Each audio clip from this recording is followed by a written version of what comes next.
All right. Tonight, you will need a Bible. We're going to spend most of the evening in the book of Judges. If you want to land in Judges, we'll look at a few other things, but mostly that's where we're going to be. I've been both looking forward to Samson and dreading Samson since we started this series. It's just even as I read the story over again today in preparation, it's just a strange story. And in preparation, as I thought about Samson, I thought, it's a shame for his sake, I guess, that he wasn't born in the 21st century. In some ways, he was a man ahead of his time. I don't know if you've ever heard somebody use that expression. They were a man or a woman ahead of their time, or they were born before their time. The idea there is that your talents or your intellect or whatever is so far advanced from the status quo in your own day that you're treated as a kook, or maybe you're a bit misunderstood, and maybe you don't ever see the fruits of your examples of what I'm talking about, fits of the ideas that you have. And this chair look familiar to you? The guy on the left in the chair is Senator Aaron Sargent. Senator Aaron Sargent. In 1878, he proposed a constitutional amendment that would have granted women in 1878 the right to vote. And people thought he was crazy. And it took 42 years for that amendment to pass. And so you would look at him in some sense and say, that was a man ahead of his time, man born before his time. He was ready to do something that everyone else wasn't quite ready to do. On the right, this is such an interesting story, is Dr. Ignaz, I'm not sure how you say it, Semmelweis, 1847.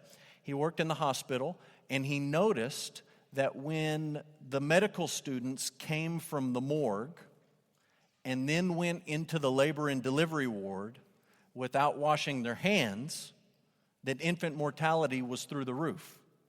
And somehow he picked up on the idea that if these guys would wash their hands before they leave the morgue and then they go to treat these mothers and their babies, that would help infant mortality. And that seems so obvious to us. I know we think, oh my goodness, they didn't know about germs and all of those things that we take for granted. What was interesting is when he picked up on what was happening, he started telling the doctors, please do this before you come in to the labor and delivery ward, and they refused to do it. They thought that Semmelweis was blaming them for these babies dying, and they sort of bowed up proudly and said, that's not our fault, we don't have anything to do with that, and they refused to do it. And eventually the idea caught on, but not necessarily immediately, and just a strange irony, Dr. Semmelweis was, at the end of his life, committed to an insane asylum, and he died of sepsis, infection, the same thing that he tried to save many of these babies and mothers from. So there you go, a man before his time. The next slide, do you know either of these gentlemen? Either of them look familiar? Tesla's one of them. Guy on the left is Jules Verne. He wrote science fiction novels in the 1800s that predicted things and talked about things that really didn't exist at the time, or if they did exist, his ideas were so far advanced that people read his books and said, this is crazy stuff. We're never going to have those sorts of things. And we look back on them now and we say, well, it's like he knew the things that were going to be invented. He talked about submarines and helicopters and space travel. And he didn't get all the details right, but he sort of had these ideas that were, again, before his time. Tesla is on the right, a brilliant inventor, too smart for most of the people around him. And I read an interesting story. Thomas Edison, you've heard of Edison, invented all sorts of stuff, and Tesla were contemporaries. And I knew that. This is what I didn't know. I didn't know that Tesla thought Edison was a waste of a scientist. He knew how Edison worked, and he knew how he kept his shop. And when Edison died, the New York Times solicited a number of opinion pieces from his peers and his colleagues, and they published all those pieces in the New York Times at Edison's death. And the only negative opinion piece submitted was from Tesla, and he said he was a waste of time and potential. So that was his thoughts about Edison. And again, you look at some of the things that he sort of invented and dreamed about and talked about, and you say, this is a man before his time. So add to that list Samson, and I'll put a couple of pictures of Samson up. I like the picture on the left. That's Samson killing the lion, and it's a little maybe cartoonish on the left, but you do have to stop and think about the fact, if you've ever seen a lion up close, how strong would a man have to be to overpower a lion? It's really a remarkable thing. The picture on the right I love. This is my favorite piece of art I found this week. That's Rembrandt's painting of Samson having his eyes gouged out. And the painting is bigger than that, but I zoomed in on the part where you can actually see blood squirting out of his eye when they stabbed the thing in there. So there's Samson. A couple of more pictures of Samson, just so you get the idea. Cecil B. DeMille, we think of him as the Ten Commandments guy, but he also had Samson and Delilah, and then the famous scene from the end of his life where he pushes the pillars of the temple down and kills a bunch of people in his death. We'll talk about that. You say, why in the world would you include Samson in a list with Senator Sargent and Dr. Semmelweis and Jules Verne and Nicholas Tesla? And the answer is that I think Samson was born ahead of his time. I think he would have been great, really, really great in the era of reality TV. I think that would have been his thing. If you could have had Samson on, for example, an MMA type program, cage fighting, he would have been world champion, whatever weight class. I mean, he would have been the man. And we talked about this last week, whether he was a big guy or a little guy. As you thought about it for a week, anybody want to vote for he was a little guy, remarkably strong, scrawny? A few folks. Anybody want to vote for he was big, muscular, and brawny? More hands for that. I don't know. He was strong, and he could have won some MMA fights. And on the note of reality TV, he would have been a great contestant on The Bachelor. Tailor-made for The Bachelor. He would have loved it, every second of it. And I almost put up a picture of The Bachelor, and I thought, I don't want to get struck by lightning right here on a Wednesday night. It's not worth it. So, Samson, a man ahead of his time. In all seriousness, here's a quote about Samson that I think sums up his life well. It's from Daniel Block, Dr. Block, in his commentary on Judges and Ruth. This is what he says. More than any previous agent of deliverance, Samson demonstrates that the divinely chosen leaders were part of Israel's problem rather than a lasting solution. That sums it up perfect for Samson. He was actually part of the problem more than he was part of the solution, at least a lasting solution. Although the narrator is obviously amused by some of Samson's antics, and the narrator seems eager to share with his readers the humor and earthiness of his career, the issues are deadly serious. In fact, according to the preamble to the Deliverer Cycles, we'll read that in a minute, in Samson, the crisis facing the nation reaches its climax, and their spiritual condition is at a nadir, meaning this is the high point of the crisis situation and the low point of the spiritual condition of Israel. This man embodies and personifies all that is wrong in Israel. And this last part of the quote is just him comparing Samson to Israel as a nation. So track through this. Like Israel, okay? Samson is a wonderkind. He's miraculously born by the will of God. You think about God going to Egypt and birthing this nation out to be his son. Israel will be my son, he says. Samson is called to a high life of separation and devotion to Yahweh, just like Israel. Samson has a rash, opportunistic, and immature personality, just like Israel, as you see them in the wilderness. Samson is inexorably drawn to foreign women, just like Israel was drawn to foreign gods.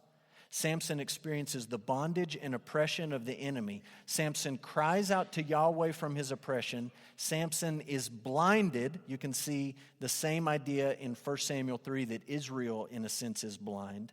Samson is abandoned by Yahweh, and he does not know it.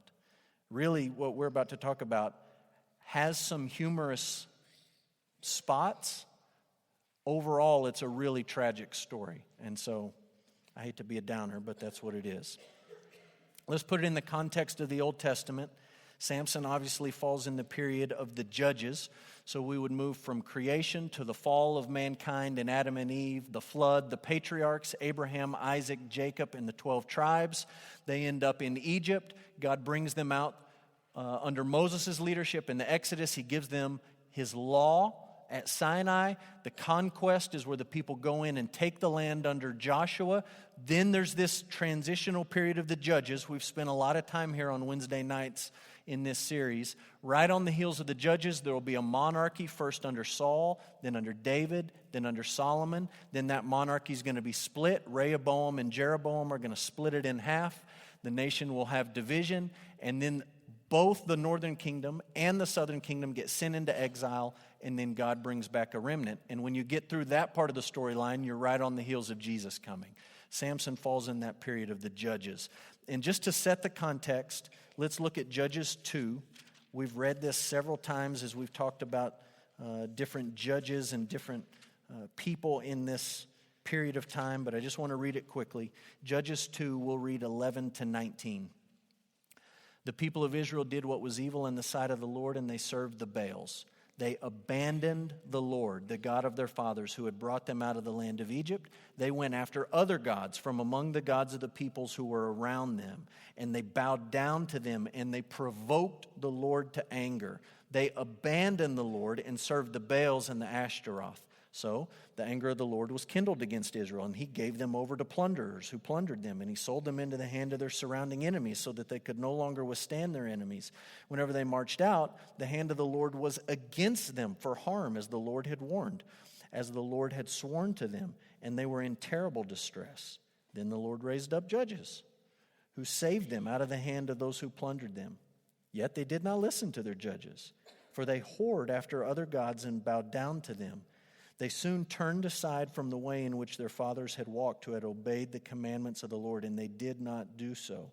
Whenever the Lord raised up judges for them, the Lord was with the judge, and he saved them from the hand of their enemies all the days of the judge. For the Lord was moved to pity. By their groaning because of those who afflicted and oppressed them.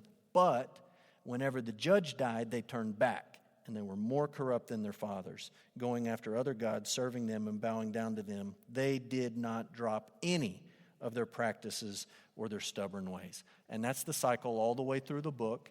It leads all the way to Samson. And the only difference when Samson comes along is that there is no repentance at all. And after Samson, there's no crying out to the Lord. It just sort of devolves into chaos. Samson's the last judge mentioned in this book.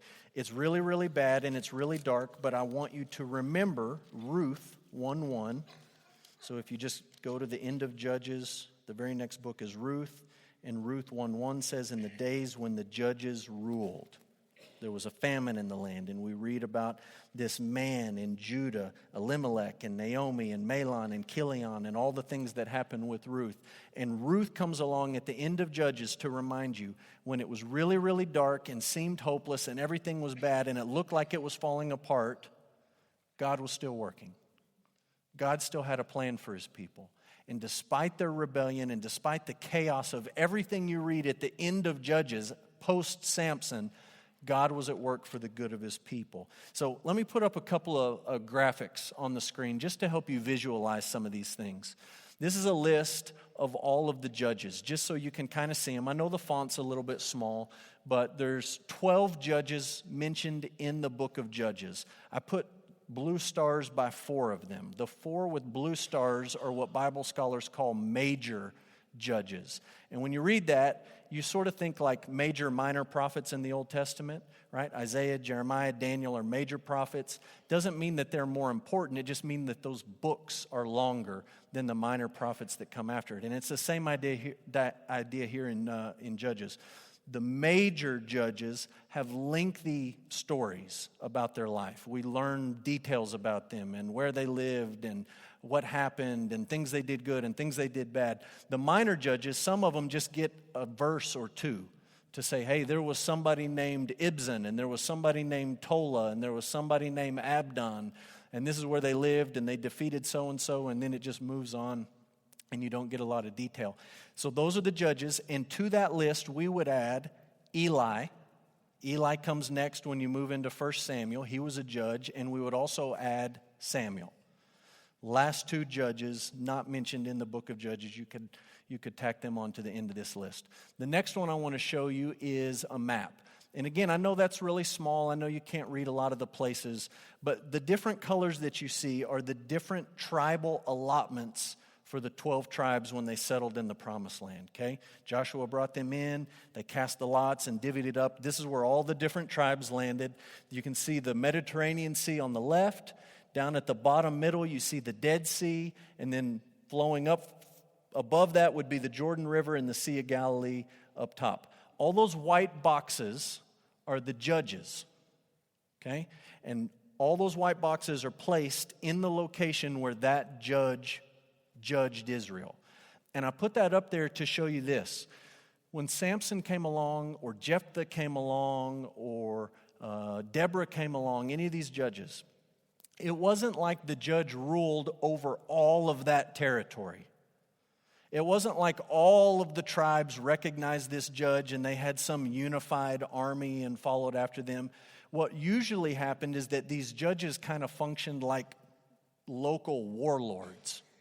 Like they kind of rose up in their area and they gathered a militia around them and they took care of the Philistines or the Ammonites or whoever was causing Israel problems. And there was peace in that little area, that one spot. And it lasted as long as that judge was around, and then they died and it all went back. But it wasn't like these judges ruled over the nation as a whole.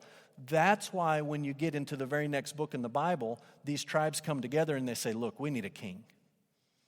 You're doing your thing and we're doing this thing and they're doing this. This is not working for us. We need somebody to rule over us like all the other nations have. And you see that in the life of Samuel. The last thing I want to show you is this. This is a timeline for the book of Judges. It says up at the top that these dates are tentative because there is guesswork in here. We don't know all of these for certain. And the names are small. In the blue boxes are judges. In the red boxes, the two down low are Eli and Samuel, and the next two up on the top right are Saul and David. Down at the bottom, it shows you the blue arrow is the timeline for Judges as a book. The red arrow is the timeline for 1st and 2nd Samuel. So you see there's some overlap in those two books. And then you see Ruth, the green, down at the bottom, smack during the period of the Judges. And I show you this just so you see that sometimes when you read your Bible, the chronology and the timeline from book to book isn't just real neat cookie cutter, A, B, C, we move from this to this to this. Sometimes it kind of fits together like a patchwork, and you have to read the context and the names and who was in power and who wasn't, and there's some overlap in there. So there you go. There's just a couple of things visually to help you see what's going on. We're going to talk about Samson's life story, and we're going to read some of the text. Not all of his story, but we're going to read as we move through here. The first stage is his birth. Stage 1, Samson's birth. This is in Judges 13. We're going to read the first 7 verses. Judges 13:1. The people of Israel again did what was evil in the sight of the Lord. So if you've been reading through Judges, this doesn't surprise you. You're just going round and round on the same cycle. So the Lord gave them into the hand of the Philistines for 40 years. There was a certain man of Zorah, of the tribe of the Danites, whose name was Manoah, and his wife was barren and had no children. And the angel of the Lord appeared to the woman and said to her, Behold, you are barren and have not borne children, but you shall conceive and bear a son. Therefore be careful and drink no wine or strong drink, and eat nothing unclean. For behold, you shall conceive and bear a son. No razor shall come upon his head, for the child shall be a Nazirite to God from the womb, and he shall begin to save Israel from the hand of the Philistines. Then the woman came and told her husband, A man of God came to me, and his appearance was like the appearance of the angel of God, very awesome. I did not ask him where he was from, and he did not tell me his name, but he said to me, Behold, you shall conceive and bear a son. So then drink no wine or strong drink, and eat nothing unclean. For the child shall be a Nazirite to God from the womb to the day of his death. Just a couple of things I want to point out to you there. We're not going to read the rest of this story. We're going to come back to this idea of a Nazirite a little bit later, but just file this away in your brain. This messenger tells this woman, the child that you're going to have miraculously, because you've been barren all these years, now you're going to have a child, he's going to be a Nazirite from the womb, from birth, all the way to death. Okay? Nazirite vows could last different amounts of time. They could be for life, they could be for a week. They could be for a year or a decade. It just depended. In this case, the messenger says Nazirite his entire life. A couple other parallels that I think are interesting. In this culture, everyone reading it would expect a messenger like this to appear to who? The husband or the wife? You would expect him to come to the husband. And in this instance, the messenger comes to the wife. And you read that, and if you've read the rest of the Bible, you say, well, that's kind of like Mary and Joseph, where the angel comes to her first.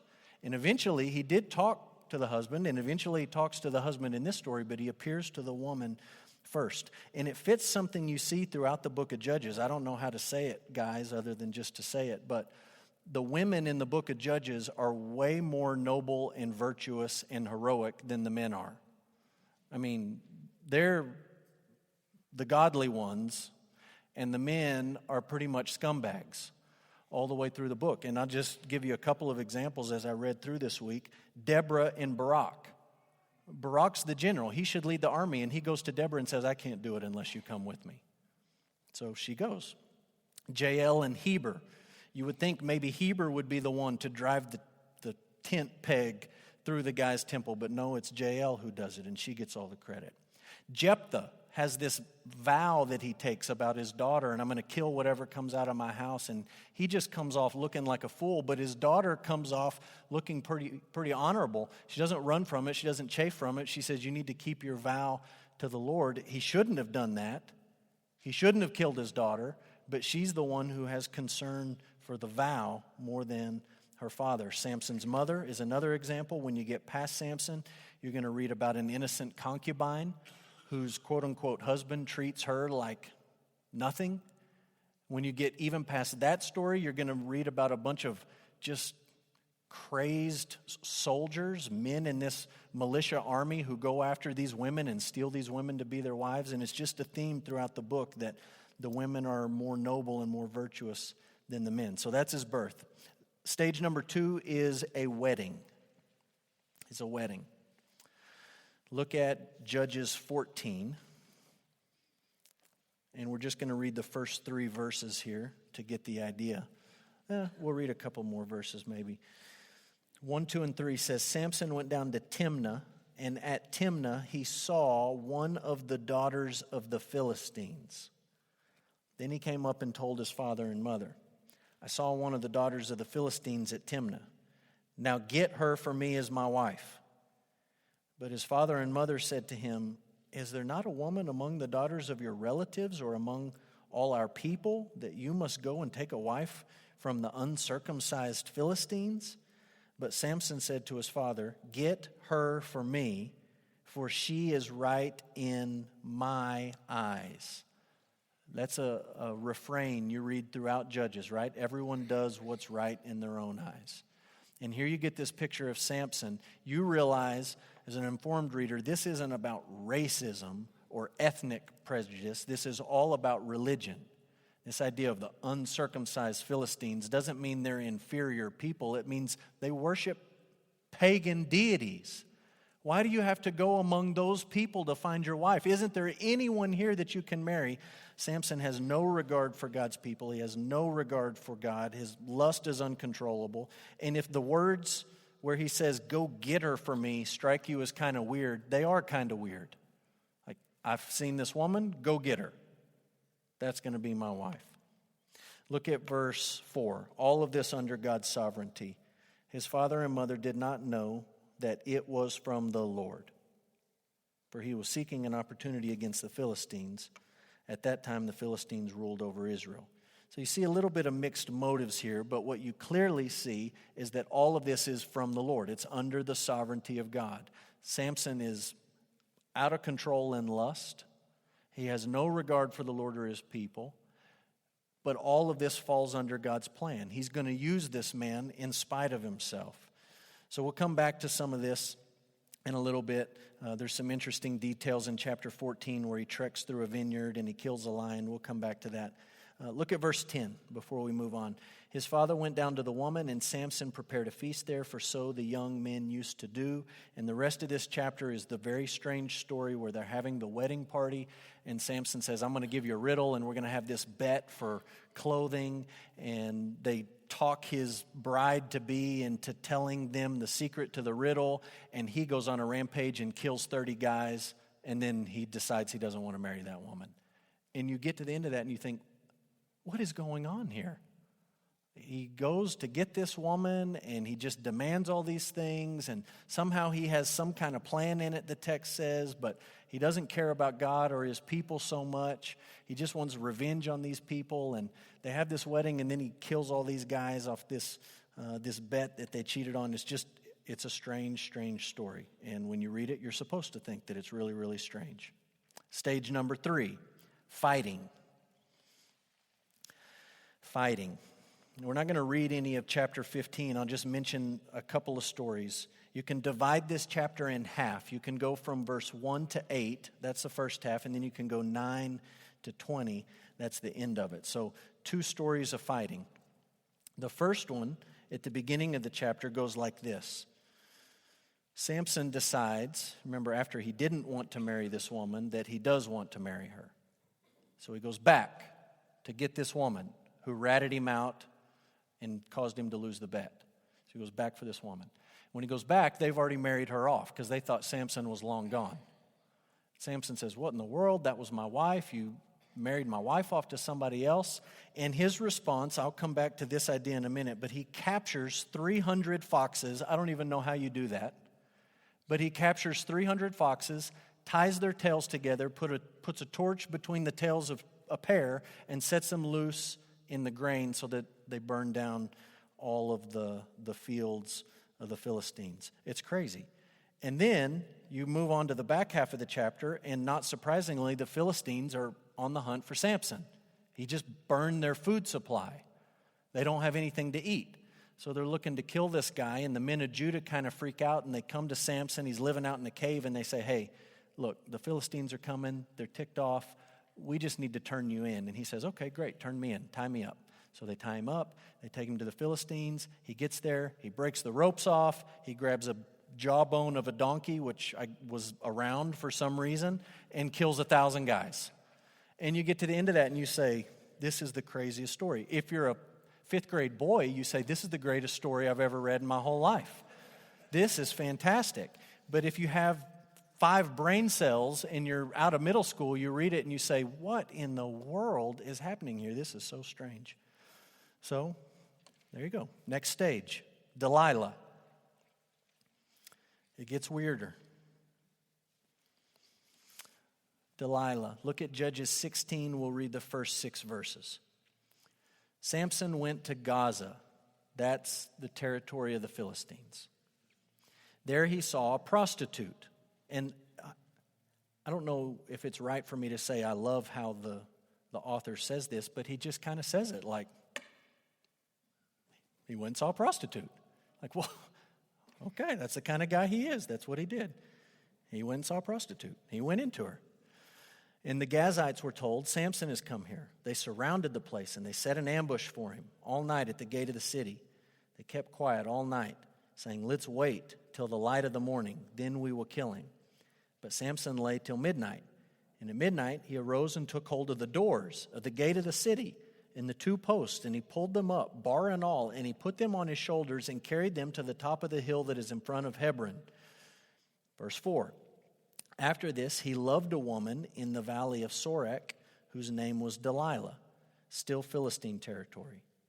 And the lords of the Philistines came up to her and said to her, seduce him and see where his great strength lies. So, depending on how you took the vote a minute ago, you could say these guys look at Samson as an ordinary-looking dude, and they say, we got to figure out how this guy does it.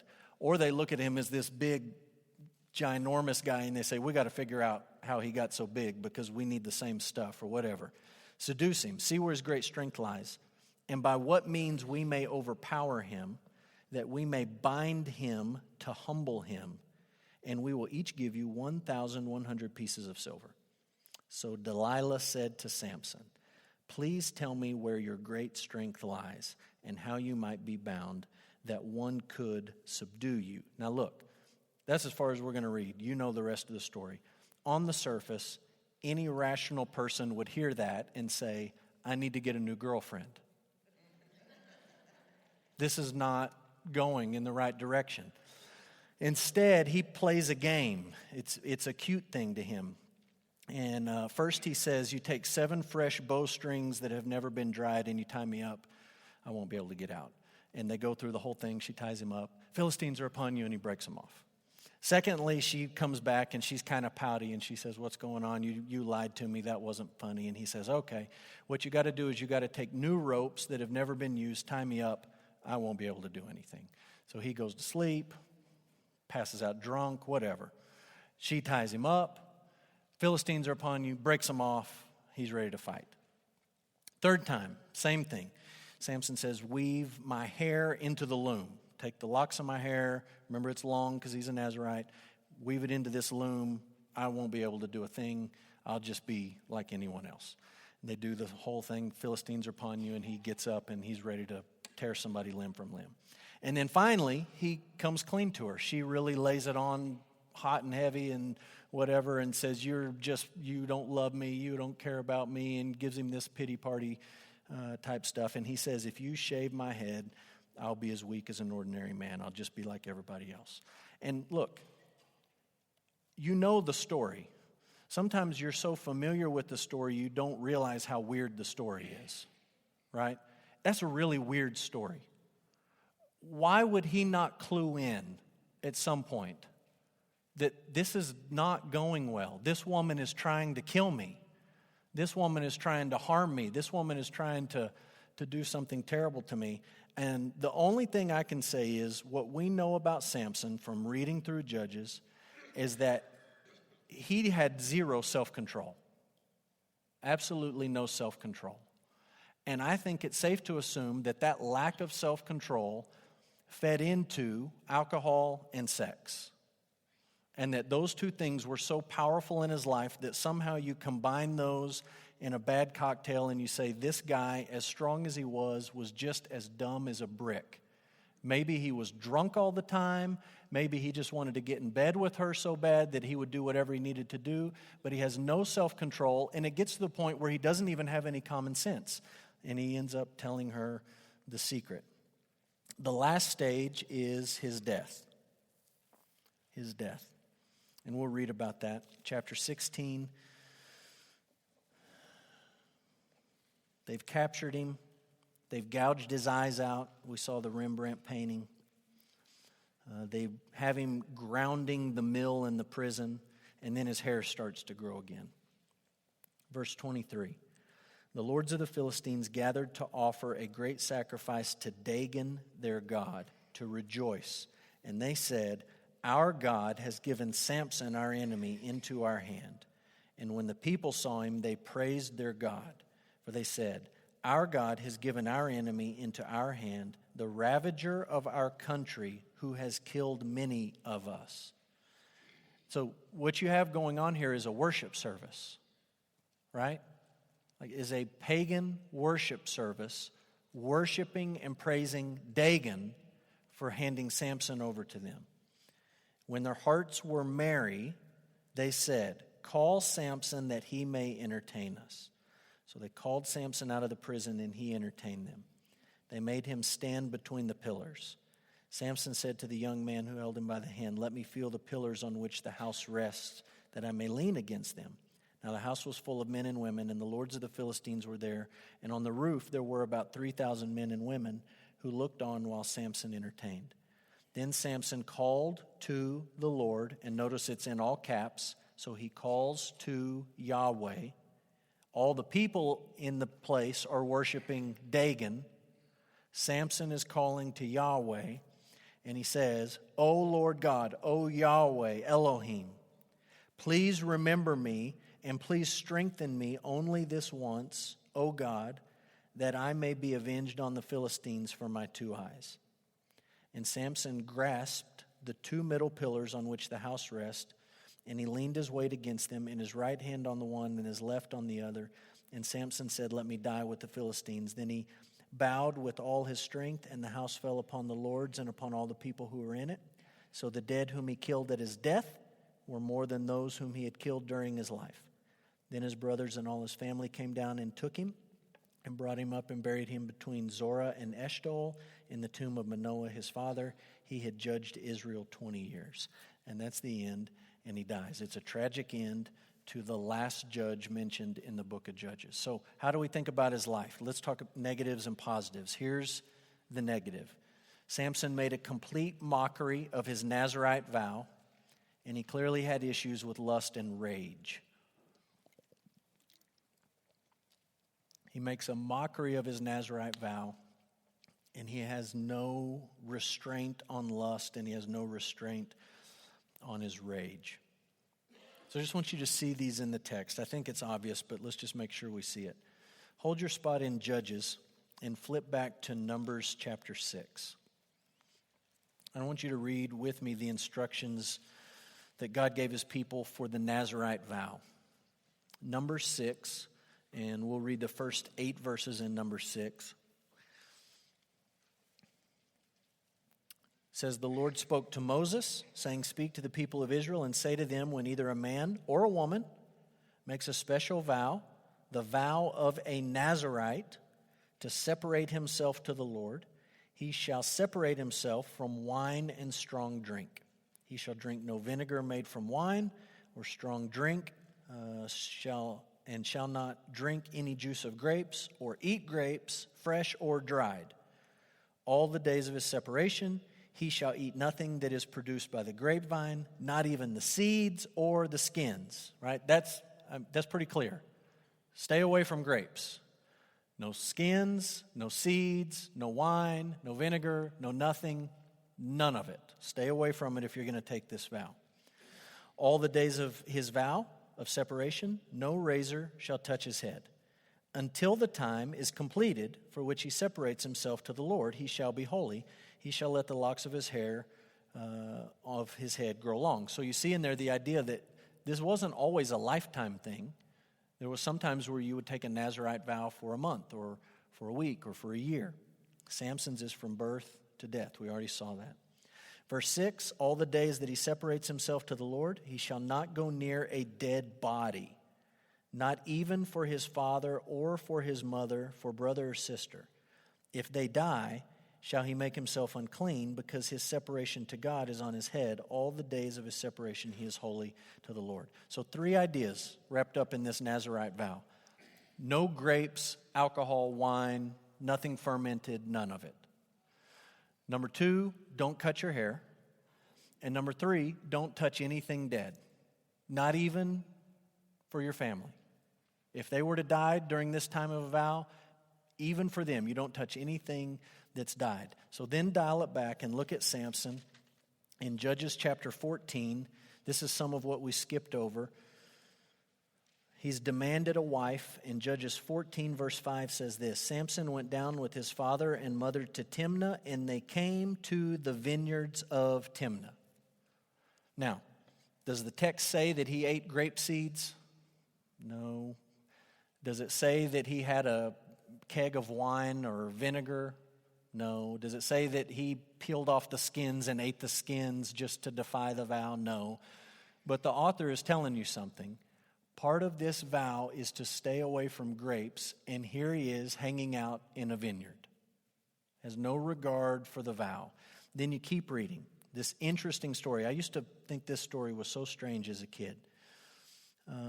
Verse 5. Behold, a young lion came toward him roaring.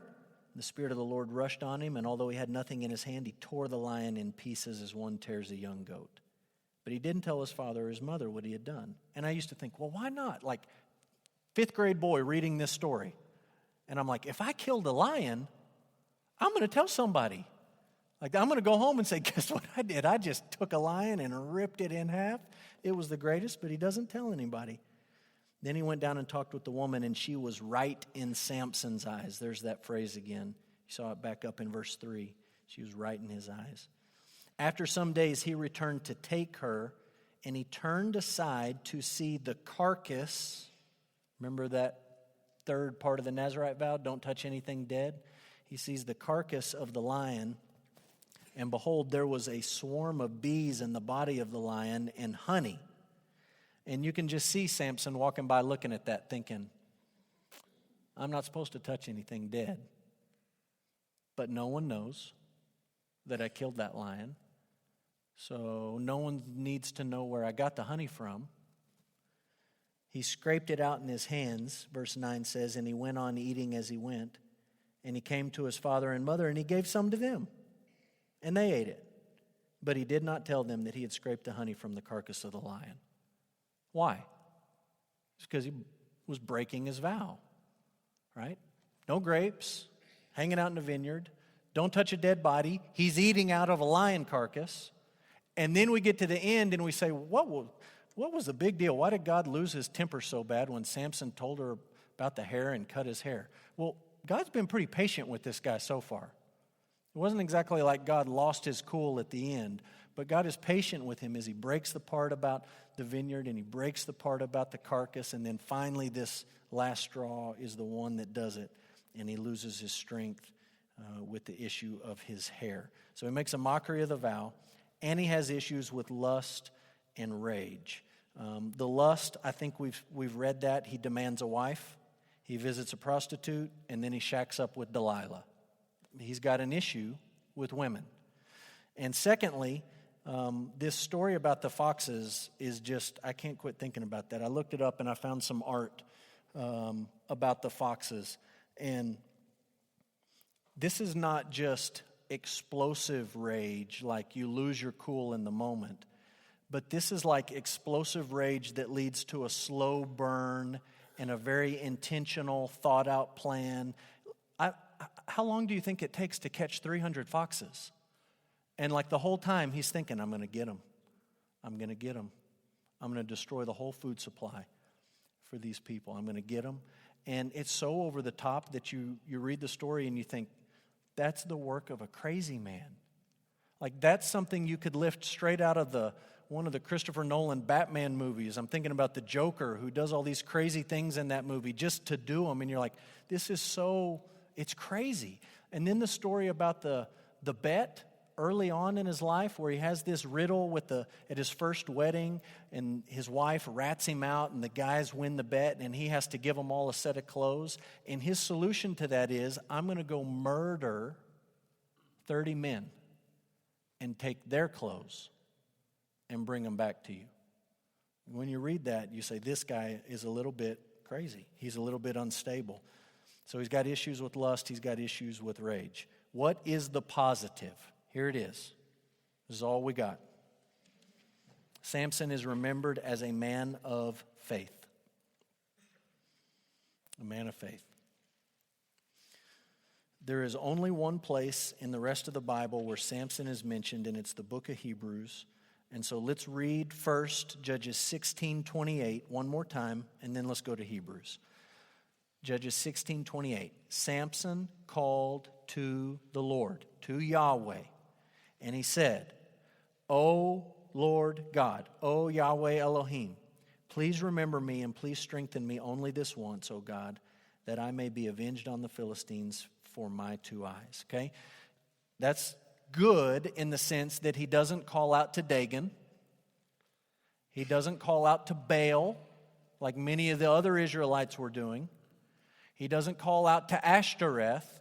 He calls out to Yahweh. He calls out to the one true God. And if we're honest, okay, let's just be honest, his motives here aren't exactly pure.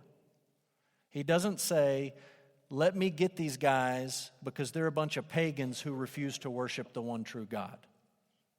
Like they're not giving you the glory that you deserve. What he says is, I'm ticked about my eyes, and I want to get these people. Still selfish in his heart. But the positive is he's calling out to the Lord. He's calling out to Yahweh. So flip over to Hebrews 11. We'll read what the book of Hebrews says.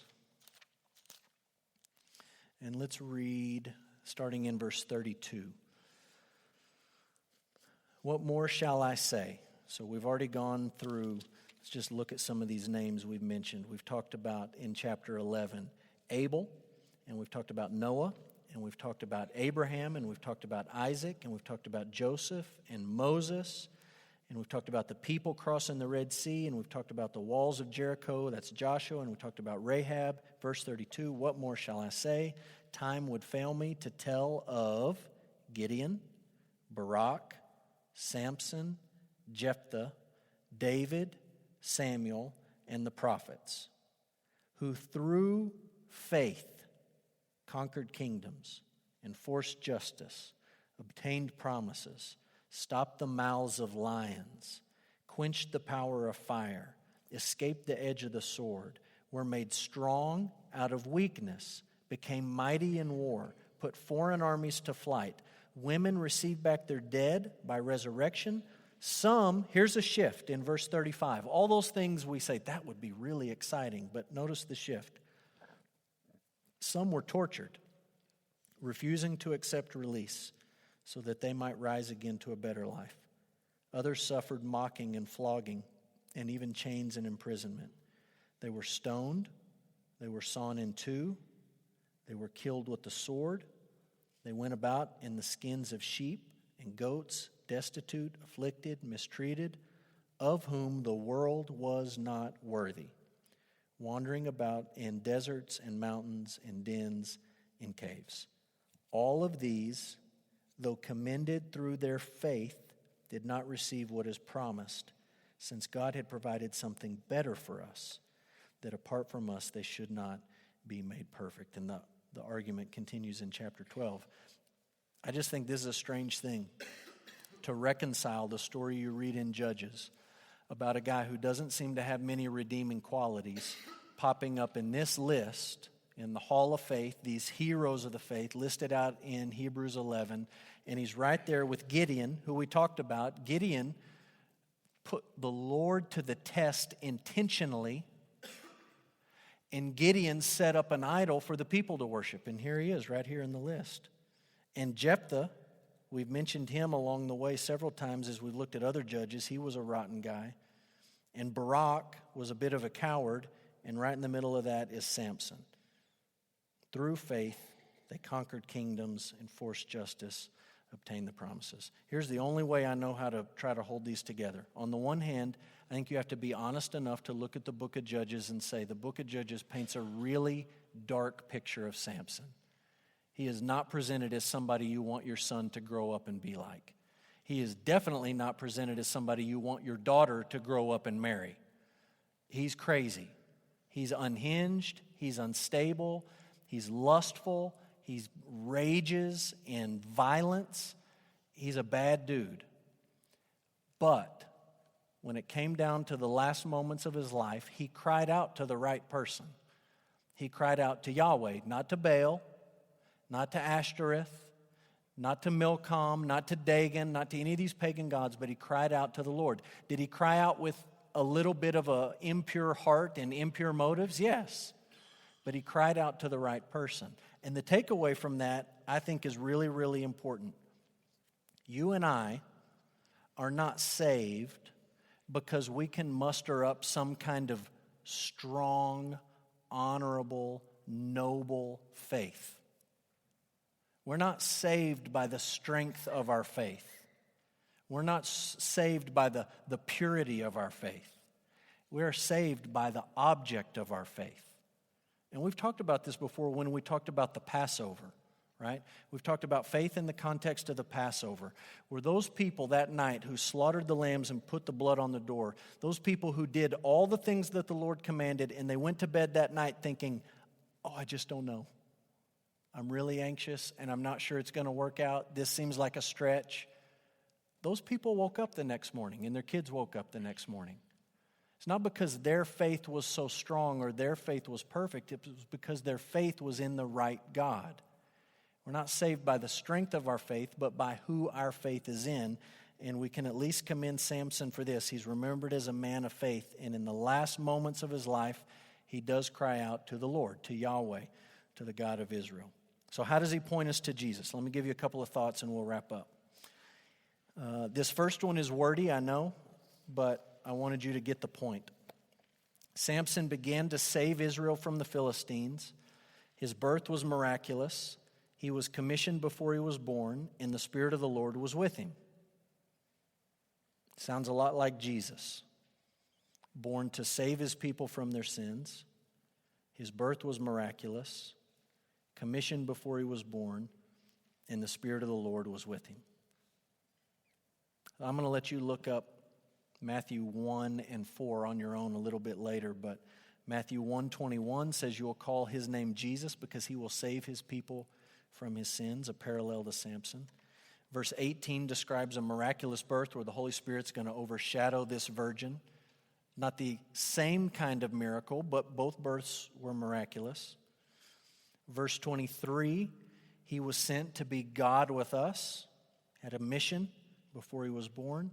And then when you get into chapter 4, you see the Spirit of the Lord is driving him out into the wilderness.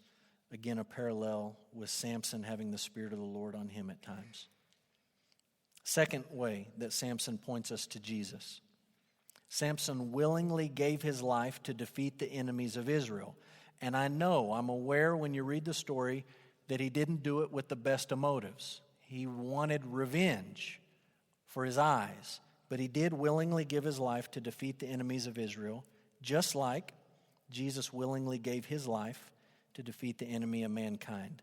So I'll let you look up 1 John 3 that says the reason the Son of God appeared was to destroy the works of the devil. He came, willingly died so that he could defeat Satan. Last idea is this, and this is a bit of a contrast. Samson saved Israel by fighting, but Jesus saved his people by dying. Samson, the judge, saved by fighting. Jesus, the Savior, saved by dying. And let's just end by reading a few verses from John 10. Samson does die in the end, but he dies trying to get revenge on his enemies. Jesus dies in the end, but he dies for his enemies, for you and me. John 10, 17 and 18. For this reason the Father loves me, because I laid down my life that I may take it up again. No one takes it from me, but I lay it down of my own accord. I have authority to lay it down, and I have authority to take it up. This charge I have received from my Father. So in the end, when you look at the story of Samson, you ought to be left scratching your head a little bit. I mean, he's the last judge in the book of Judges. He's the one that it all builds up to. And you get to him and you say, this guy is a total loser. How is this guy going to be the one to save Israel? That's the whole point. He's not. He is not the one that Israel was waiting for and looking for. He's not the one that Israel needed. But when you look at his life, you see many parallels and many pointers driving you forward so that you look for the one who was to come, and that one was Jesus. So that's Samson.